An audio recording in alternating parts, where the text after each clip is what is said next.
Nagagalit ka ba? Nasasaktan? Nagmamaktol? Nagre-rebelde sa isang mga bagay na hindi mo maintindihan? Oo, aminin natin na kahirap sukatin at ahirap unawain ng mundo. Ang mundo ay hindi simpleng bagay lang. Isipin niyo na nabubuhay tayo sa mundong ito ay punong-puno ng struggle, punong-puno ng pagsubok na dapat nating lampasan.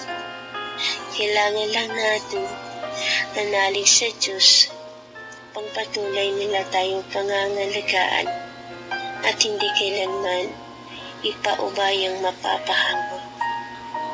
Ang Lord lang ang bukod-tanging nating gabay upang maging maituwid ang ating landas at hindi kailanman mahihirapan, dahil kung ating sukatin ang mundo ating ginagalawan, tanungan, nakahirap sagutin. Itong mga bagay na Yun na yun.